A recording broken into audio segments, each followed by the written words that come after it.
கர்த்தருடைய பரிசுத்த நாமம் ஸ்தோத்தரிக்கப்படுவதாக.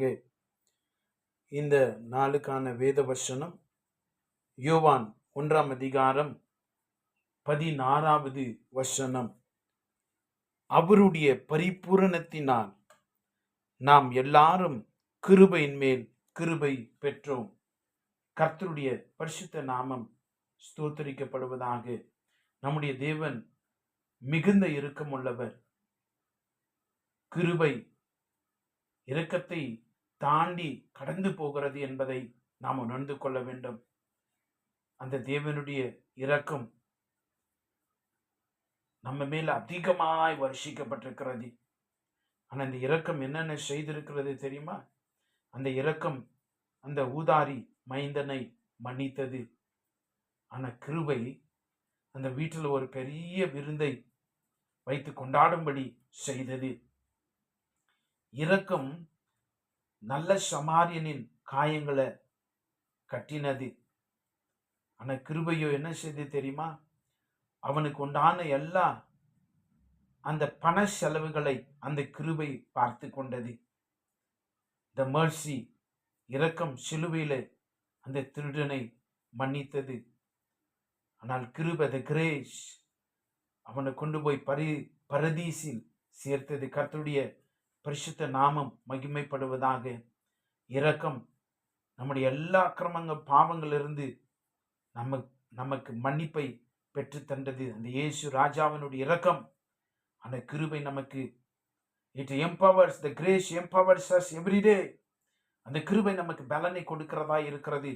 அப்போஸ்தலனாகிய பவுல் சொல்லுகிறது என்ன தெரியுமா? கிருபையால எல்லா சவால்களையும் நாம் மேற்கொள்ள முடியும் இயேசுவின் நாமத்தில். அல்லேலூயா. அந்த பரிசுத்த நாமத்துக்கு மகிமை உண்டாவதாக. இந்த கிருபை நம்மளை எப்படி சந்திக்குதான் தெரியுமா? இட்ஸ் லைக் a flood, ஒரு பிரளயம் மாதிரி இந்த கிருபை நம்மளை சந்திக்குது. நம்மளை நோக்கி ஓடி வருதான். அவ்வளோ அளவற்ற ஒரு கிருபை. அதுக்குள்ளே பலன் இருக்கிறது, அதுக்குள்ளே பாதுகாப்பு இருக்கிறது. அந்த தெய்வீக கிருபை நம்ம மேல இருக்கிறது. அதுதான் இந்த வசனத்துல வாசித்தோம். எல்லாரும் கிருபையின் மேலே கிருபை பெற்றிருக்கிறோம். You need more grace over grace, grace upon grace. உனக்கு அந்த கிருபை அதிகமாய் நம்ம அதுக்குள்ள வளர்ந்து கொண்டே இருக்க வேண்டிய அருமையான தேவ பிள்ளையே. இன்னைக்கு வேதத்தில் இருக்கிற கிருபை மட்டுமே நாம் பேசுகிறோம். மனித தத்துவங்கள், உலக பிரகாரமான சாந்தவிகளை நியாயப்படுத்துகிற கிருபைகளை நாம் பேசவில்லை. வேதாகமம் சொல்லுகிற அந்த கிருபைகளை குறித்து நாம் பேசுகிறோம். We have to grow in the grace of God. Hallelujah.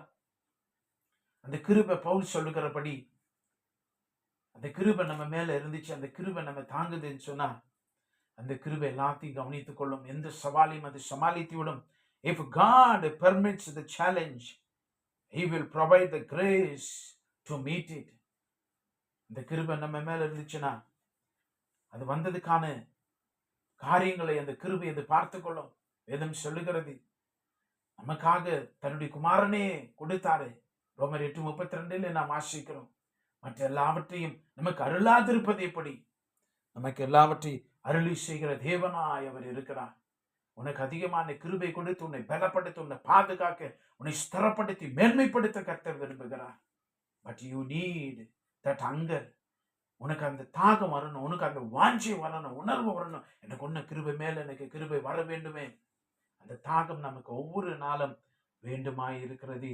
எனக்கு அன்பான தேவனுடைய பிள்ளைகளை, 1 தீமோத்தேயு 1 அதிகாரம் 14வது வசனம் இவ்விதமாய் சொல்லுகிறது. நம்முடைய கர்த்தரின் கிருபை கிறிஸ்து இயேசுவின் மேலுள்ள விசுவாசத்தோடும் அன்போடும் கூட என்னிடத்தில் பரிபூர்ணமாய் பெருகிற்று. அல்லேலூயா. அந்த கிருபை அதிகமாயிட்டே இருந்துச்சான். அதுதான் அவர் சொல்றார். அல்லேலூயா. கர்த்தரின் கிருபை கிறிஸ்து இயேசுவின் மேலுள்ள விசுவாசத்தோடும் அன்போடும் கூட. எனக்கு அன்பான தேவனுடைய பிள்ளைகளை, இன்றைக்கு அப்படித்தான் இந்த விசுவாசம் நிறைந்த கிருபை, அன்பு நிறைந்த கிருபை நமக்குள்ள பெருகி கொண்டே இருக்க வேண்டும். அல்லேலூயா. அதற்காக நீங்க முயற்சி எடுக்க வேண்டும். அலட்சியப்படுத்த கூடாது. தேவன் கிருபை உள்ளவராய் இருக்கிறாருன்னு சொல்லி வேற தப்பு கணக்கு போட்டுடக்கூடாது. அலட்சியமா இருக்கக்கூடாது. கர்த்தருடைய பரிசுத்த நாமம் மகிமைப்படுவதாக.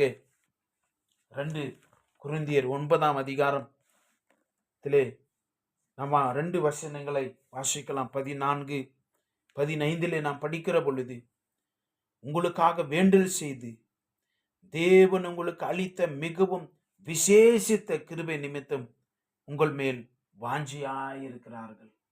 விசேஷித்த கிருபை என்று சொல்லப்பட்டிருக்கிறதை பார்க்கிறோம். அல்லேலூயா. எனக்கு அன்பான தேவனுடைய பிள்ளைகளே, தேவன் நம்மேல அந்த கிருபையை வைத்திருக்கிறார். அல்லேலூயா. 15வது வசனம் சொல்லுகிறது, அந்த விசேஷித்த கிருபை நம்ம மேல வைத்திருக்கிறது. 16வது வசனம் சொல்லுகிறதை பாருங்கள். 15வது வசனம், தேவன் அருளிய சொல்லி முடியாத ஈவுக்காய் ஸ்தோத்திரம். இன்டிஸ்கிரைபபிள் கிரேஸ், சர்பாசிங் கிரேஸ் மேல வைத்திருக்கிற விசேஷத்த கிருபை, விவரிக்க முடியாத கிருபை, அவ்வளவு தேவன் மேல வைத்திருக்கிறாரு. நீங்க அந்த கிருபையில வளர்ந்து கொண்டே இருங்கள். அந்த கிருபை உங்களுக்குள்ள பெருகி கொண்டே இருக்கட்டும். ஒரு பெரிய மாற்றம் ஆவிக்குரிய வாழ்க்கையில, ஒரு பெரிய ஜெயத்துக்கு நோக்கி நீங்க போகிறத பார்க்கலாம். அடைப்பட்டிருக்கிற கதவுகள் திறக்கும். தேவனுடைய கிருபை வரங்கள் வெளிப்படும். தேவனுடைய அந்த பரிபூரணமான பலனும் சத்துவமும் ஆனந்தம் மகிழ்ச்சி நிரம்பி வழிகிறதை நீங்கள் காண்பீர்கள்.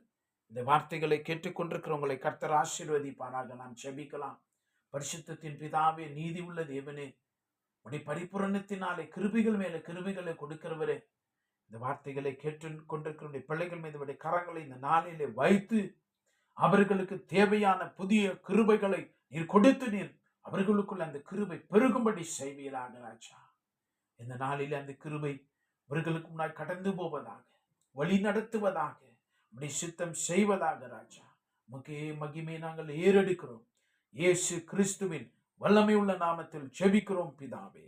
ஆமென். God bless you.